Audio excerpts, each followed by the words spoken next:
kasih buat tim musik WL Singers. Shalom. Bagaimana kabar?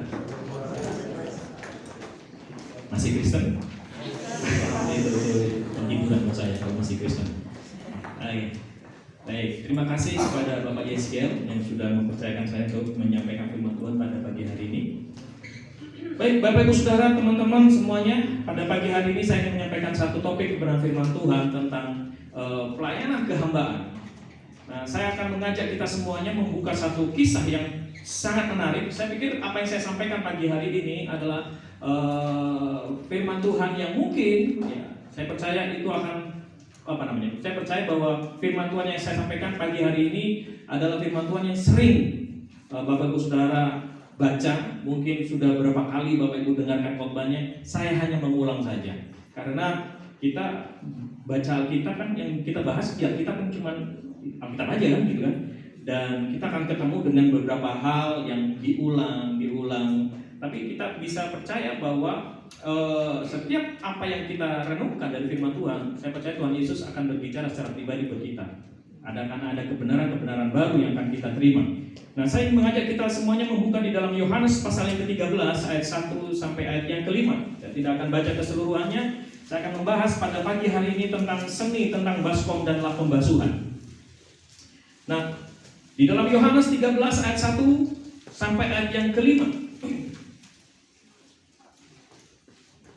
Sementara itu sebelum hari raya Paskah mulai, Yesus telah tahu bahwa saatnya sudah tiba untuk beralih dari dunia ini kepada Bapa. Sama seperti Ia senantiasa mengasihi murid-muridnya, demikianlah sekarang Ia mengasihi mereka sampai kepada kesudahannya.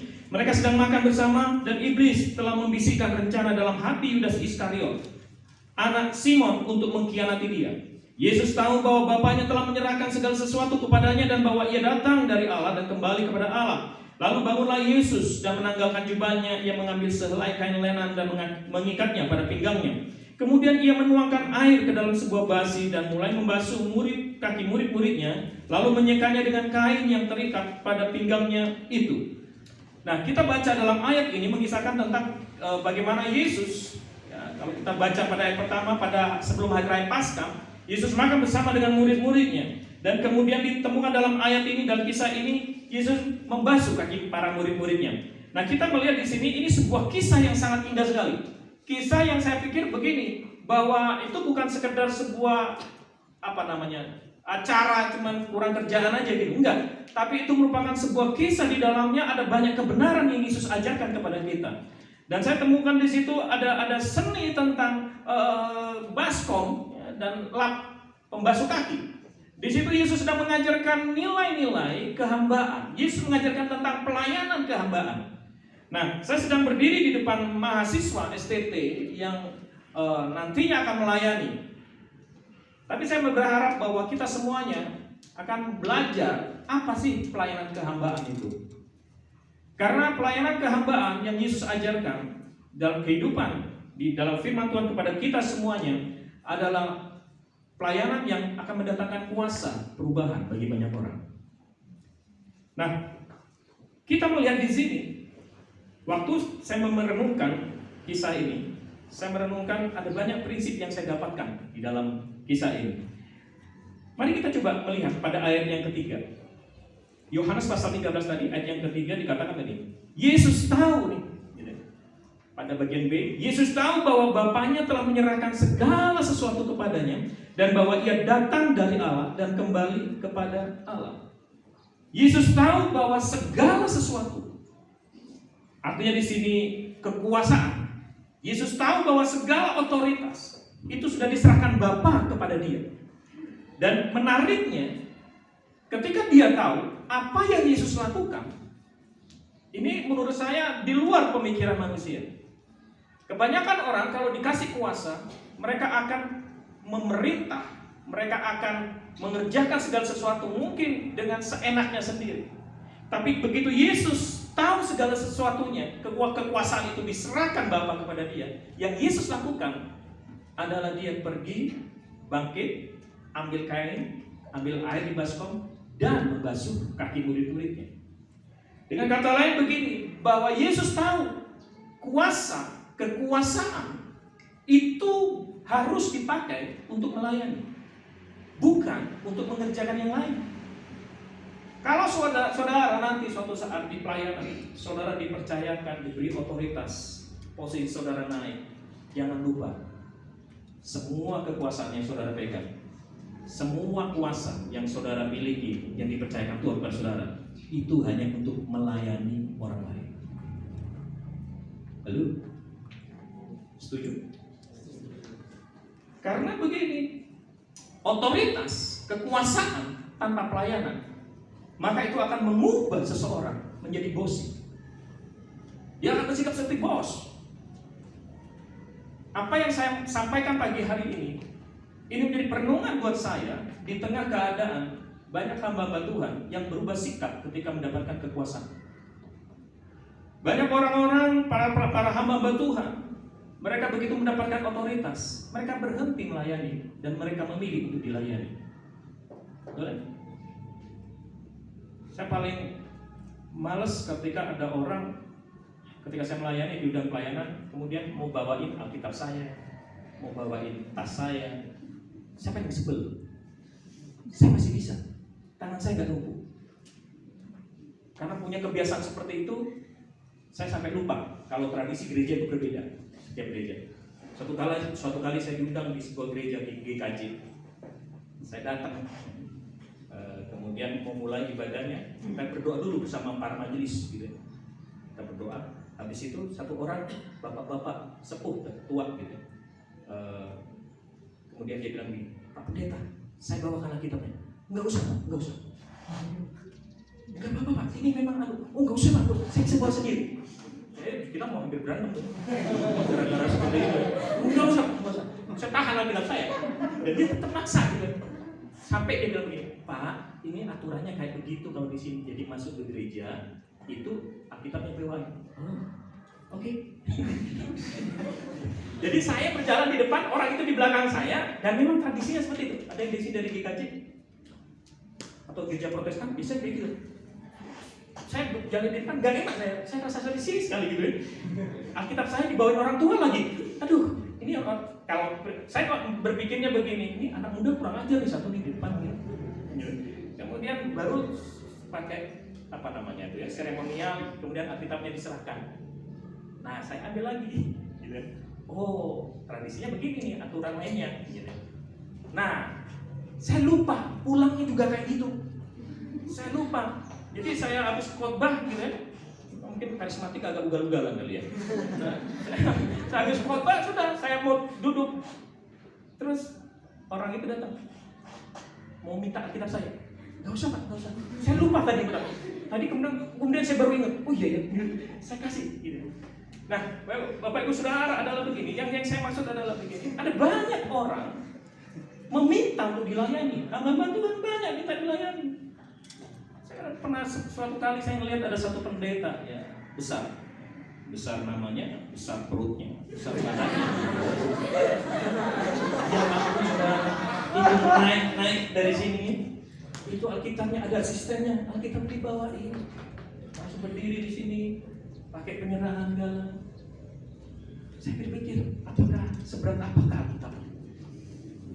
Mungkin ada kota Yeriko di dalam berat, ada kuda, ada pasukan, ada orang Mesir, mungkin berat-berat semua gitu sampai. Wah.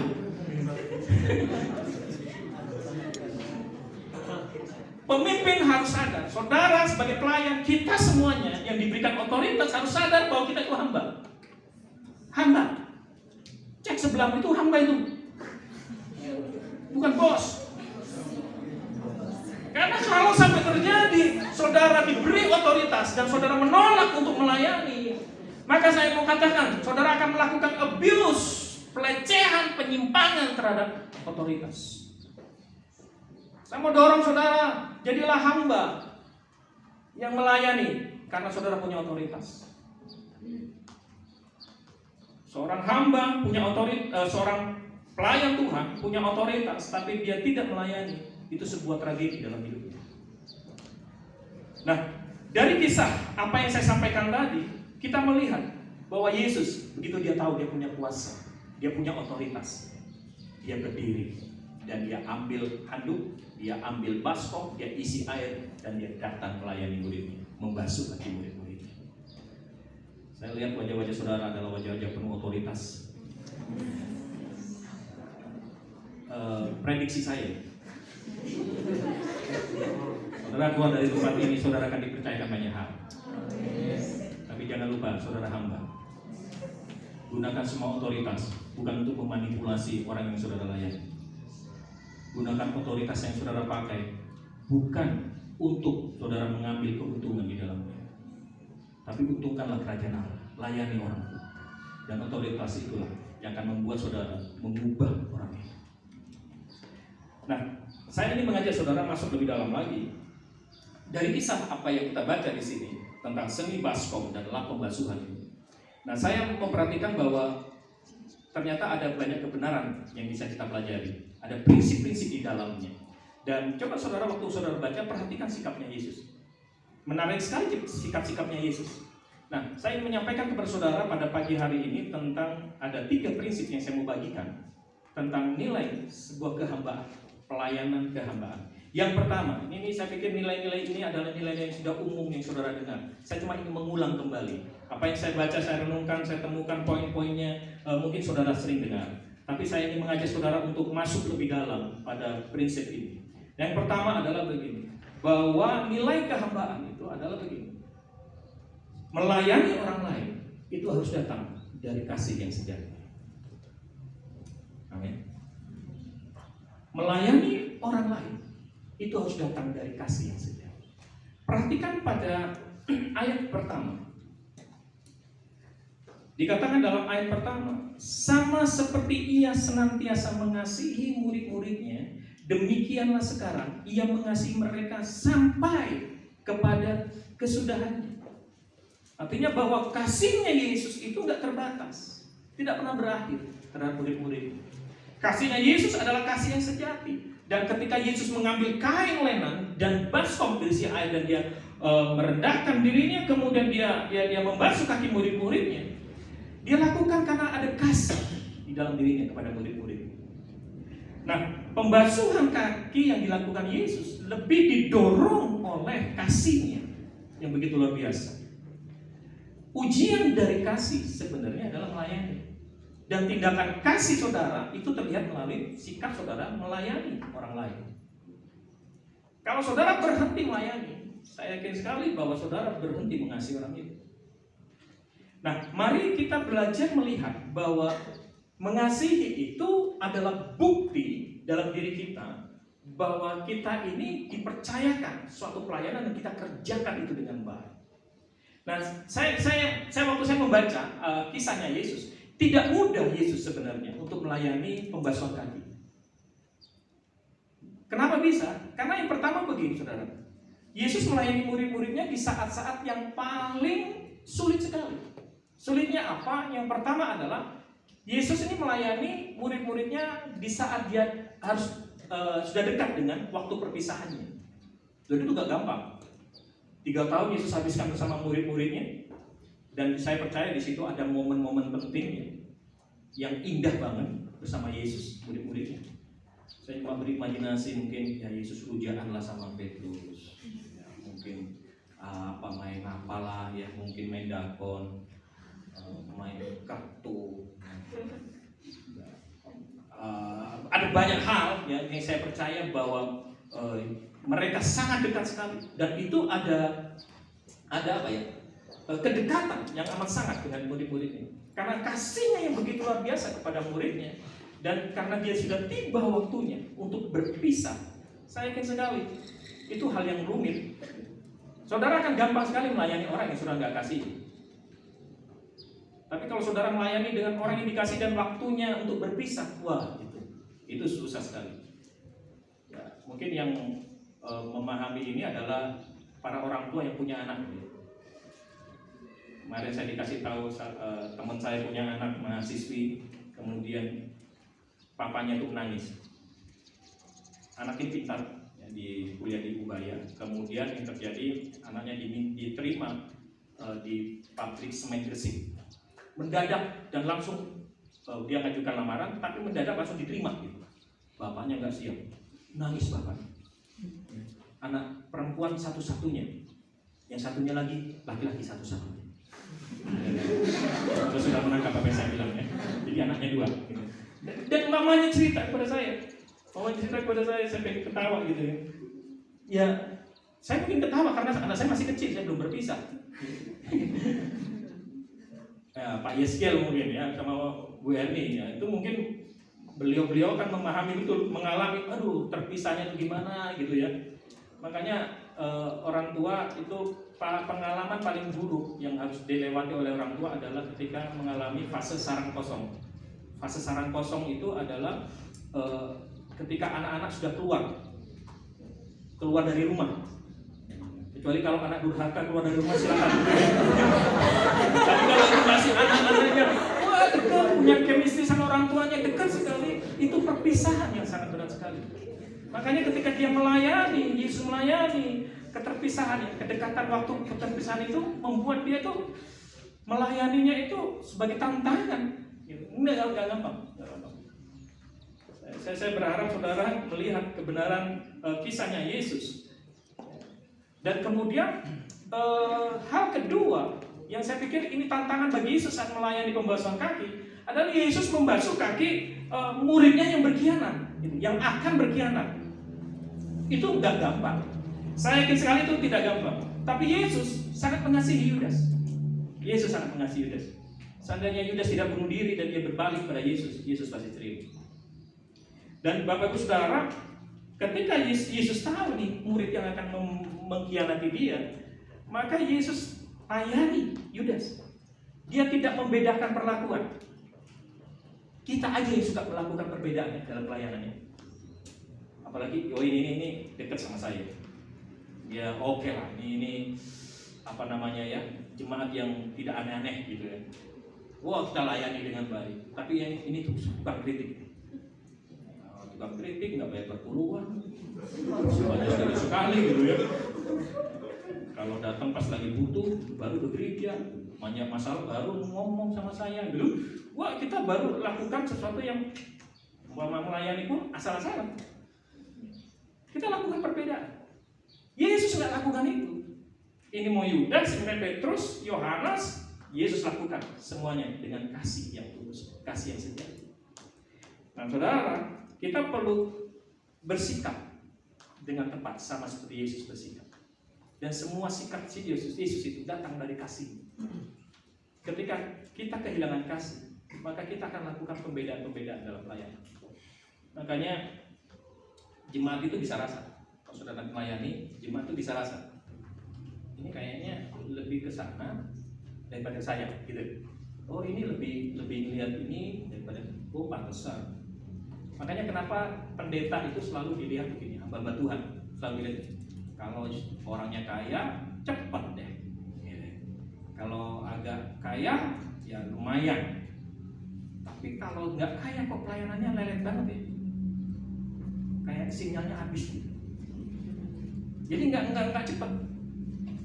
Parahnya lagi, kalau kaya langsung turun tangan. Nggak kaya, biasanya kasih asistennya, kasih bawahannya. Tolong layani.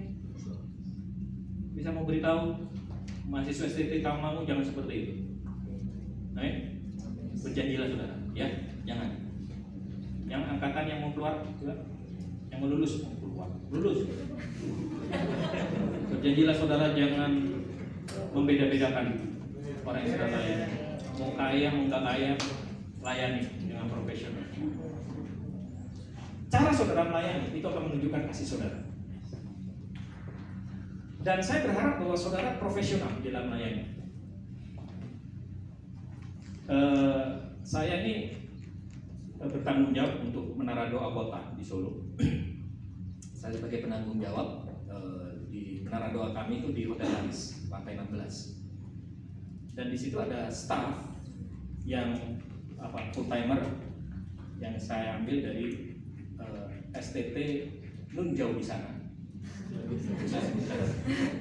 Ada direkam masalahnya. Dan saya jengkel sekali.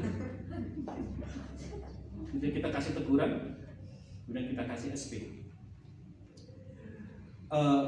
Sederhana sih, datangnya telat, kalau kerja telat. Di menara doa itu cuma jaga doang, jaga orang doa gitu ya, cuma jaga, menyambut, kasih waktu silakan untuk berdoa, menyiapkan semuanya. Datangnya telat. Ini mahasiswa STT. Anaknya pendeta, bapaknya bilang ke saya begini, ini kita lagi mau siapin jadi pendeta menggantikan saya. Nah, bapak mau kemana? Saya sama istri mau ke NTT, mau ke Kupang. Jadi anak saya yang akan gantikan nanti kita lagi persiapan. Datangnya telatnya nggak nanggung. Paling sedikit itu setengah jam. Paling sedikit itu setengah jam. Itu kalau di sini sudah hampir bel makan siang. Kemudian sudah itu absensi, dia tulis tidak jujur, tulis jam 8, kadang telat 2 jam, jam 8, setengah jam, jam 8. Luar biasa sekali hamba Tuhan ini. Kemudian apa namanya ya? Kalau pas lagi jaga, memang menara doa itu memang butuh perjuangan ya. Kalau melayani di menara doa, orang lain doa, nggak ada orang, dia tidur. Seru. Mungkin cari penglihatan, cari mimpi, ya nggak tahu lah ya. Nah, kemudian dari hal yang seperti itu, kita melihat ternyata ini kok bisa ya seperti ini. Ini kita kasih surat peringatan, kasih teguran dulu surat peringatan. Dan saya bilang, oke, ini kita saya cek lagi kontrak kerjanya sampai bulan berapa. Ternyata sampai bulan November, masih lama. Kita mau keluarin, tapi masih lama. Akhirnya kita kasih teguran aja, dan kita tidak akan perpanjang lagi. Jujur saja, pelayan, hamba Tuhan itu lebih banyak kadang nggak profesional. Saya berharap saudara keluar dari tempat ini nanti dalam pelayanan bersikaplah profesional, karena itu menunjukkan kualitas kasih saudara. Oke. Nah, setiap pelayanan kita akan memberikan atau memperlihatkan seberapa kasih kita kepada orang yang kita layani. Dan saudara, pelayanan yang datang dari kasih itu akan memberikan sentuhan yang berbeda. Saudara boleh khotbah dengan luar biasa, tapi orang bisa melihat saudara mengasihi dia atau enggak. Itu akan kerasa, akan terlihat sekali. Dan orang yang melayani dengan dasar kasih itu adalah orang yang memahami dengan tepat bagaimana dia mengalami kasih dari Tuhan. Jadi dengan kata lain begini, orang yang mengalami kasih Tuhan, dia akan mudah mengasihi orang lain. Dan dia akan menyatakan kasihnya kepada orang lain seperti dia dikasihi oleh Tuhan. Makanya begini, cara perlakuan kita kepada orang lain itu akan menunjukkan kasih kita yang kita terima dari Tuhan. Pemahaman kasih kita itu akan terlihat sejauh mana pemahaman kita terlihat dari apa? Kasih kita yang kita ekspresikan kepada orang lain. Makanya kalau saudara gagal menghargai orang lain, saya mau beritahu, saudara gagal memahami kasih Tuhan. Kalau saudara memperlakukan orang lain tidak tepat, saudara sedang gagal memahami kasih Tuhan. Kalau saudara suka membuli temanmu, saya mau kasih tahu, engkau gagal memahami kasih Tuhan.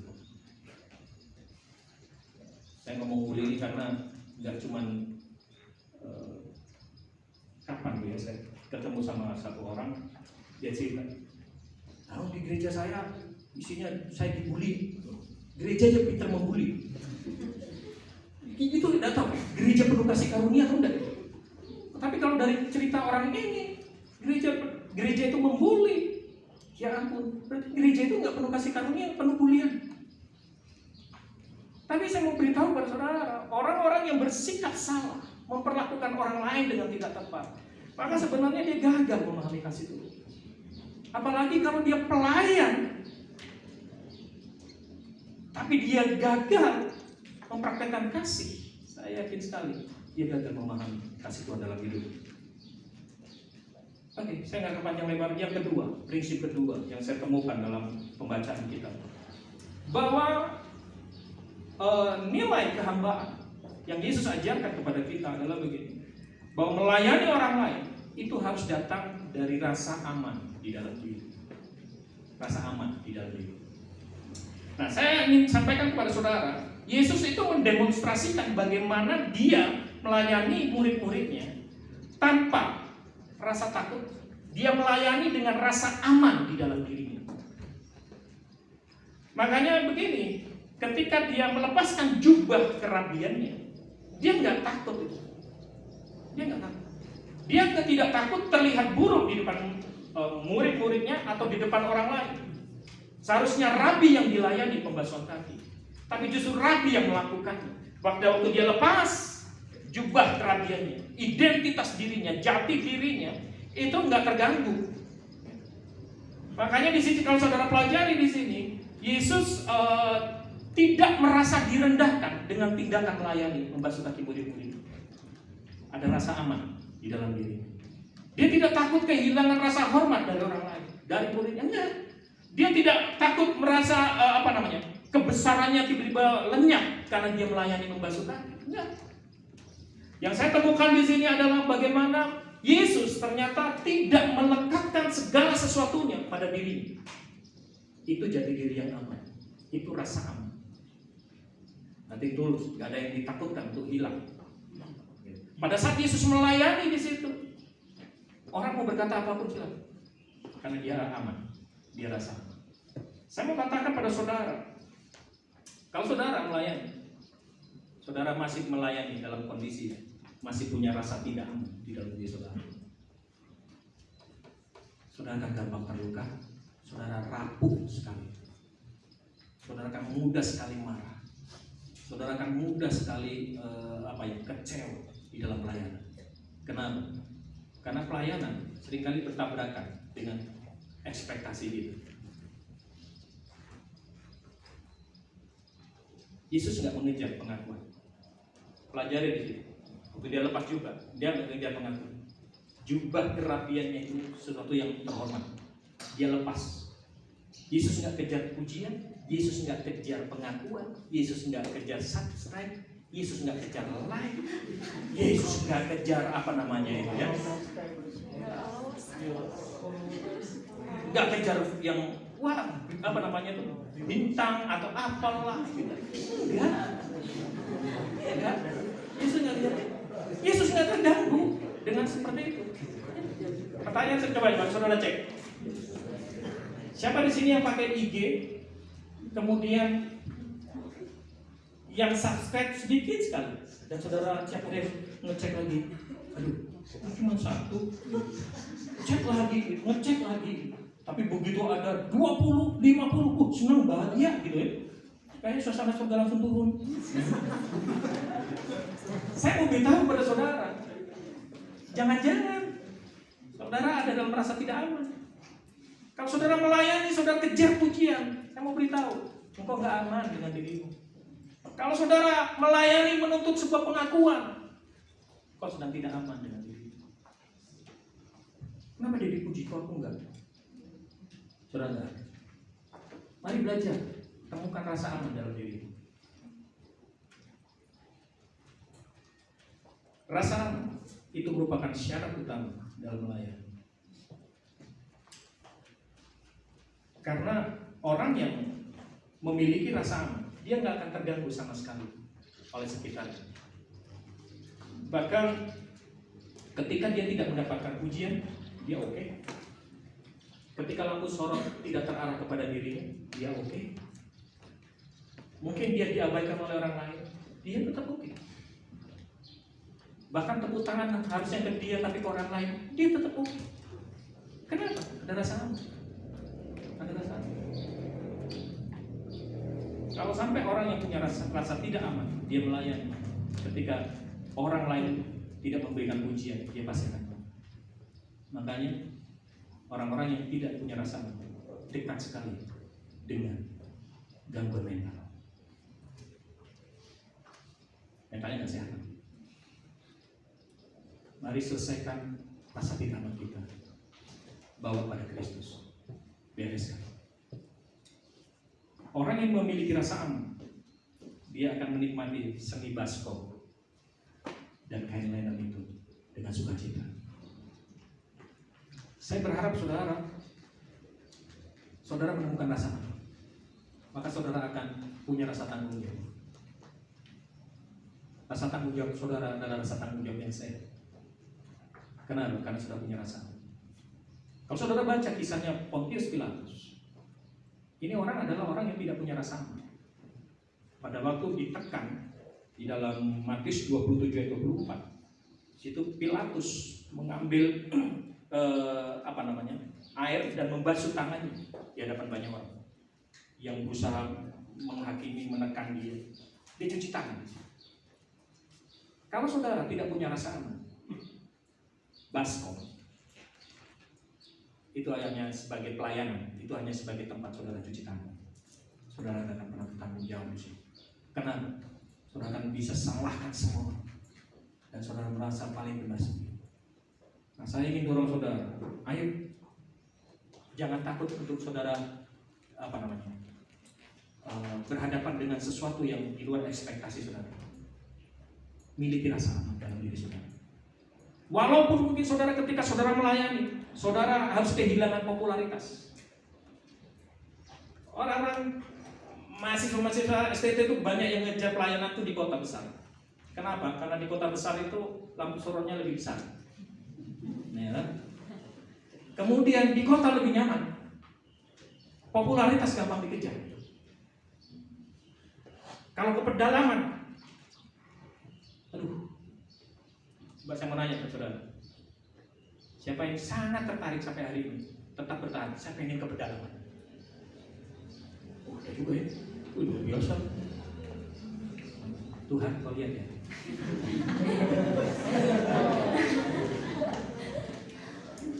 Kita ini tergoda untuk pergi ke kota besar dan membangun karir pelayanan dan kemudian tidak mengedepankan panggilan Tuhan yang sebenarnya di mana, gitu.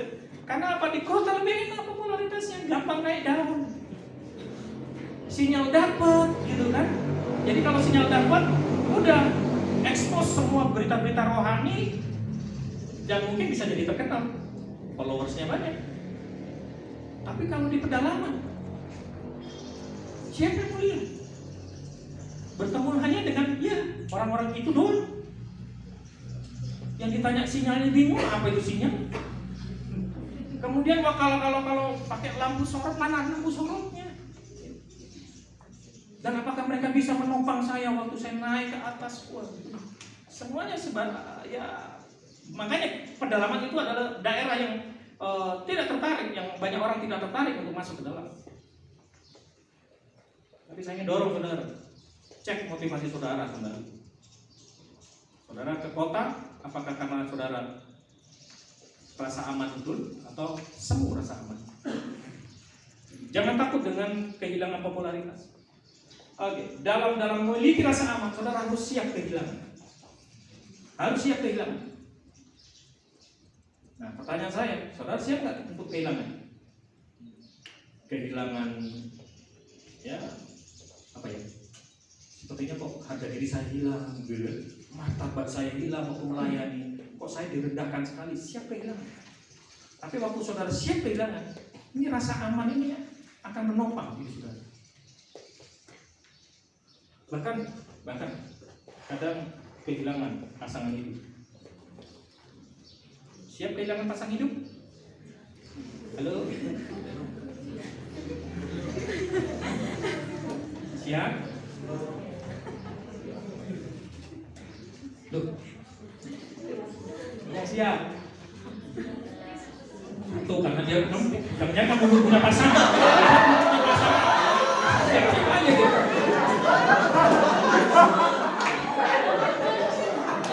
Coba saya mau nanya sama yang bukan jomblo. Yang jomblois, oke, pasti masih punya rasa aman. Jadi rasa amannya abadi. Yang sudah punya pacar, siap kehilangan? Siap. Yakin? Yakin ya?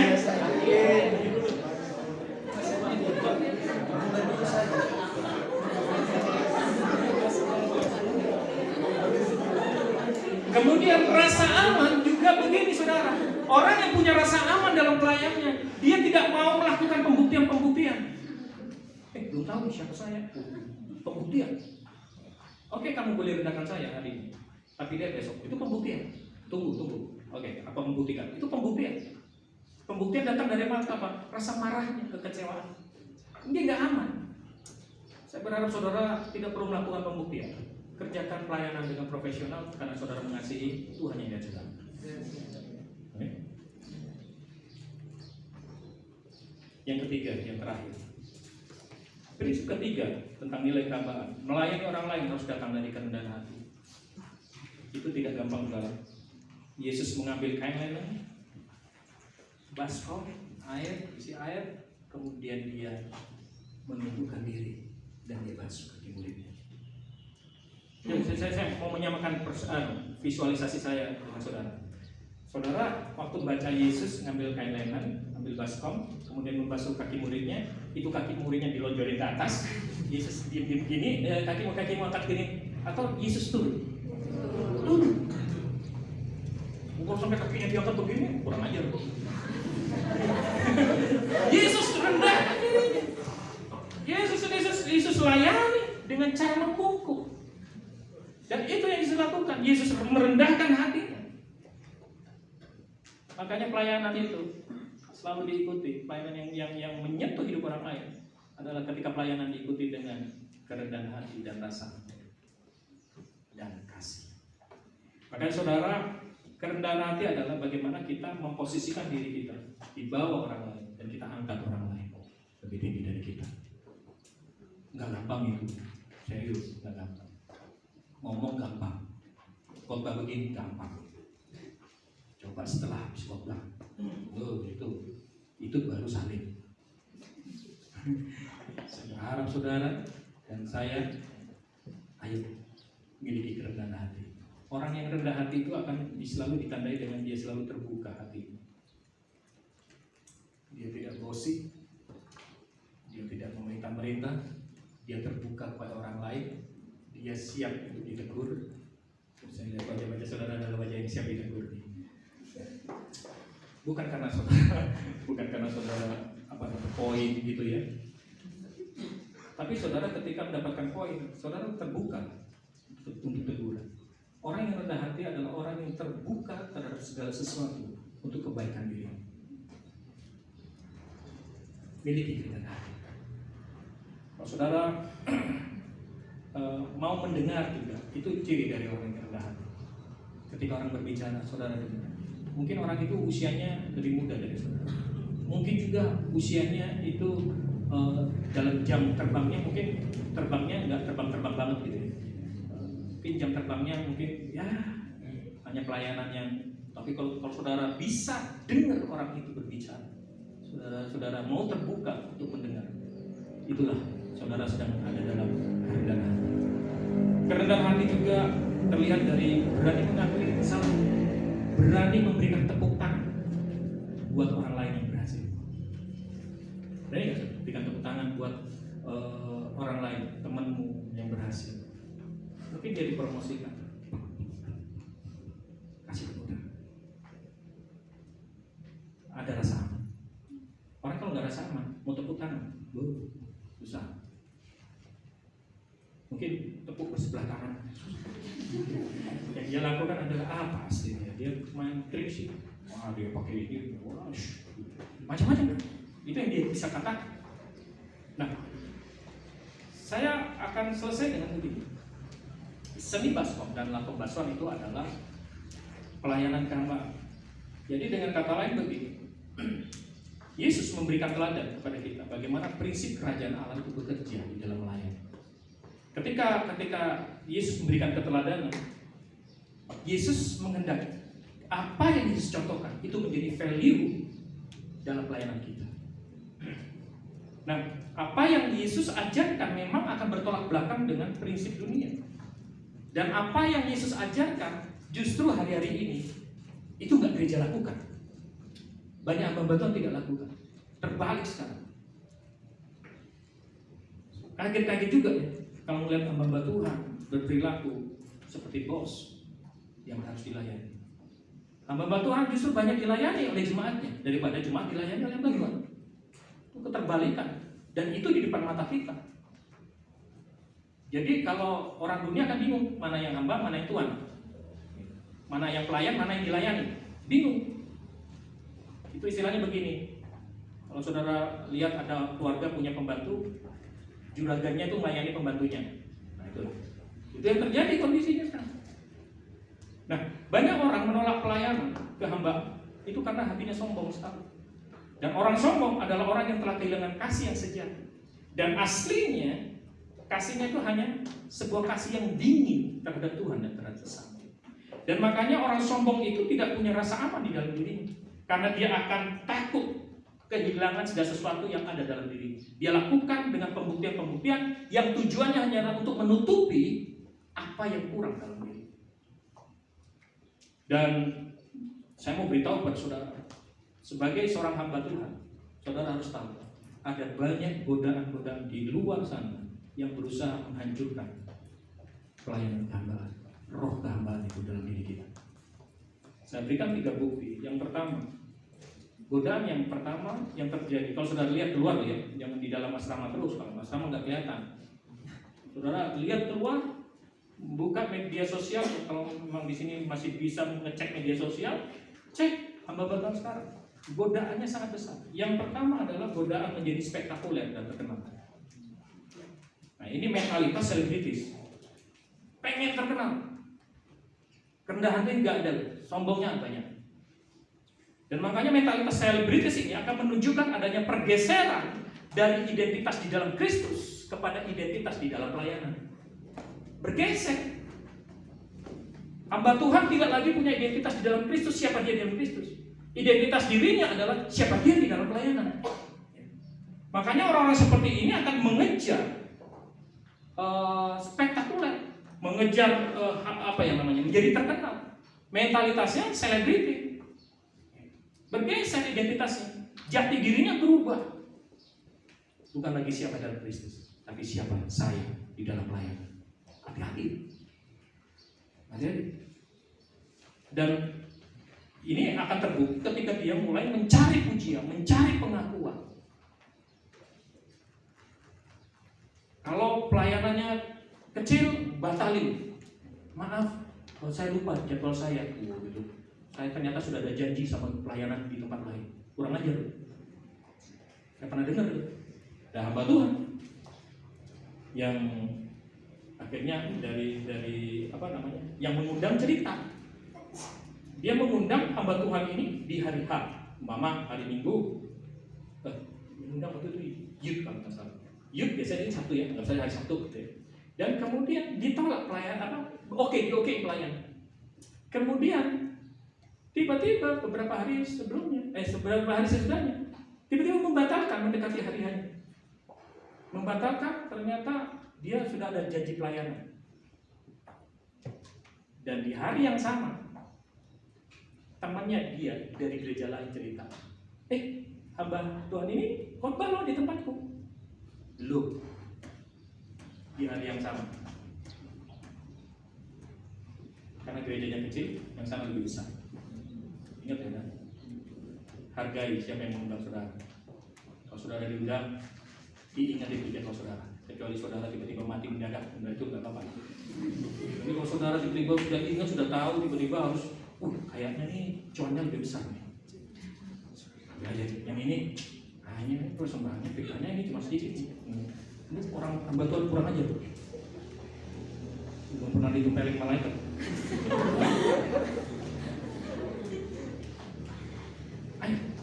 Dan kemudian yang kedua, godaan kedua adalah menjadi orang yang berkuasa, mempunyai kedudukan. Ini godaan. Banyak hamba Tuhan kejar kedudukan dari. Saya ingat beberapa tahun yang lalu, 2 tahun yang lalu kalau nggak salah, teman saya punya teman-teman yang dari sinode yang berbeda-beda. Kalau sudah punya teman sinode yang berbeda itu biasanya banyak cerita. Ini akan ada pemilihan ketua sinode. Itu bisa-bisanya tuh sampai kayak politik ya. Jadi datang ke gereja kunjungan, minta dukungan, datang ke gereja lain, minta dukungan. Nanti pada rapat sinode, suara mereka diberikan buat dia. Ada yang sampai seperti itu. Ada orang-orang yang mengejar kekuasaan di dalam pelayanan. Dan orang lagi seperti ini saya yakini dia akan kehilangan value kehambaannya. Karena dia tidak siap. Dia lebih menempatkan dirinya sebagai Tuhan daripada menjadi seorang hamba. Godaan yang ketiga adalah mengandalkan diri sendiri. Tidak lagi mengandalkan Roh Kudus, tapi lebih mengandalkan kepada bakat, talenta, skill, teknologi, kepintaran, bahkan pada kekuatan manusia. Saya berharap bahwa ini akan menolong kita untuk kita berhati-hati. Sangat berbeda jauh dengan keteladanan Yesus ajarkan, saudara. Yesus ajarkan hamba datang merendah, layani dengan kasih. Nah, tapi apa yang terjadi sekarang adalah pelayanan lebih banyak memuaskan diri sendiri. Nah, coba saudara buka di dalam Yohanes 13 tadi, ayat 12 sampai 17, ini sebagai bagian akhir. Ini saya suka sekali dengan pertanyaan Yesus. Pertanyaan Yesus nyeleneh, nyelekit, jengkel sebenarnya. Coba saudara baca ini. Sesudah ia membasuh kaki mereka, ia mengenakan pakaiannya dan kembali ke tempatnya, lalu ia berkata kepada mereka, mengertikah kamu apa yang telah kuperbuat kepadamu? Kamu menyebut aku guru dan Tuhan, dan katamu itu tepat, sebab memang akulah guru dan Tuhan. Jadi jikalau aku membasuh kakimu, aku yang adalah Tuhan dan gurumu, maka kamu wajib saling membasuh kakimu. Sebab aku telah memberikan sesuatu teladan kepada kamu, supaya kamu juga berbuat sama seperti yang telah kuperbuat kepadamu. Aku berkata kepadamu, sesungguhnya seorang hamba tidak lebih tinggi daripada tuannya, ataupun seorang utusan daripada dia yang mengutusnya. Jikalau kamu tahu semua itu, maka berbahagialah kamu jika kamu melakukannya. Pertanyaan Yesus sederhana, sederhana nyelkit dulu ya. Nyelkit itu bahasa Jawa. Nyelkit itu nancep, manjrep, gebur. Masuk, itu nyelkit. Nah, pertanyaan begini, mengertikah kamu apa yang telah kuperbuat kepadamu? Yesus nanya apa itu? Ngerti nggak? Bahasa gaulnya, enggak kamu dengan apa yang sudah kulakukan. Enggak. Nah, saudara waktu baca ayat itu, saudara enggak dengan ceritanya Yesus? Bahasa Jawa lagi nih, biar saudara bisa berbahasa Jawa yang dari luar pulau. Dong enggak gitu.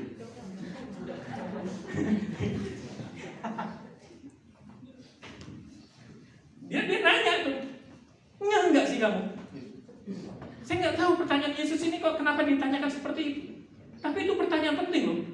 Meskipun nggak enak pertanyaannya, tapi pertanyaan itu perlu dipertanyakan pada hari ini. Enggak saudara dengan apa yang Yesus ajarkan? Kita ini enggak, dong enggak? Atau kita tell me sebenarnya? Dengan apa yang Yesus ajarkan kepada kita? Saya mau beritahu kepada saudara, kalau saudara sampai saudara nggak dong, saudara nggak ngerti dengan apa yang Yesus ajarkan, mari saya mau beritahu, saudara akan kehilangan arah. Ketika saudara kehilangan arah, saudara akan